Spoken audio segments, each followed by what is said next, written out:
যাদের মোবাইলে ইন্টারনেট সুবিধা নেই অথবা বাটন ফোন কিংবা স্মার্টফোন কিন্তু ইন্টারনেট সংযোগ নেই অথবা মোবাইলে ইন্টারনেট নেই, তারা কিভাবে বিকাশের মাধ্যমে মোবাইল রিচার্জ করবেন। এই জন্য আমরা মোবাইলের ডায়াল অপশনে চলে যাব।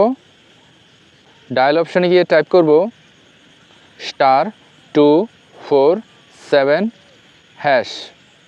এরপর আমরা ডায়াল করে দেব। বিকাশ অ্যাকাউন্ট যেই নাম্বার থেকে খোলা সেই নাম্বার থেকে ডায়াল করতে হবে। তো আমার রবি দিয়ে খোলা আছে, তাই রবি এই যে 2 নম্বরে আছে এটার মধ্যে টাচ করব। এরপরে 3 নম্বরে আছে মোবাইল রিচার্জ, ফাঁকা করে একবার আঙুল দিয়ে টাচ করব। এবার ফাঁকা করে লিখব 3। এবার ডান দিকে সেন্ড অপশন আছে এটার মধ্যে টাচ করব। এখানে অনেকগুলো সিম কোম্পানি দেওয়া আছে, তো আপনার যেই সিমটি সেই সিমের নাম্বারটি এখানে বসিয়ে দেবেন। আমার রবি আছে 1 নম্বরে, তাই ফাঁকা করে 1 লিখব।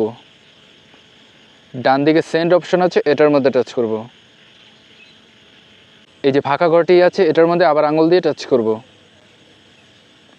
এবার প্রিপেড নাকি পোস্টপেড, আমার নাম্বারটি হচ্ছে প্রিপেড, বেশিরভাগ মানুষের প্রিপেডই থাকে, তাই ফাঁকা করে 1 লিখব 1। এবার ডান দিকে সেন্ড অপশন আছে এটার মধ্যে টাচ করব। এবার যদি নিজের নাম্বারে মোবাইল রিচার্জ করেন তাহলে ফাঁকা করে 1 লিখবেন, অন্য নাম্বার হলে ফাঁকা করে 2 লিখে যে ডান দিকে সেন্ড আছে এটার মধ্যে টাচ করব। এবারে যে এন্টার মোবাইল নাম্বার, এখানে যদি অন্য নাম্বার হয় তাহলে নাম্বারটি যদি আপনার লিস্টে থেকে থাকে তাহলে সেখান থেকে কপি করে এখানে পেস্ট করে দেবেন, অথবা কোনো খাতায় লিখে এখানে নাম্বারটি বসিয়ে দেবেন। তো আমি এখান থেকে বের হয়ে যাচ্ছি কারণ আমি নিজের নাম্বারে মোবাইল রিচার্জ করব। এবার ডান দিকে সেন্ড, এবার ফাঁকা করে একবার আঙুল দিয়ে টাচ করব।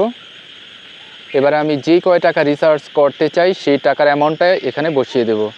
এখানে আমি 20 টাকা মোবাইল রিচার্জ করতে চাচ্ছি, এখানে লিখব 20।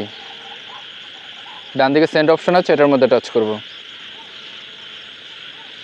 এবার এই যে নিচে ফাঁকা ঘর আছে এটার মধ্যে একবার টাচ করব। এবার এখানে আমার বিকাশের পিন নাম্বারটি বসিয়ে দেব। এবার ডান দিকে সেন্ড অপশন আছে এটার মধ্যে টাচ করব। আশা করি বুঝতে পেরেছেন।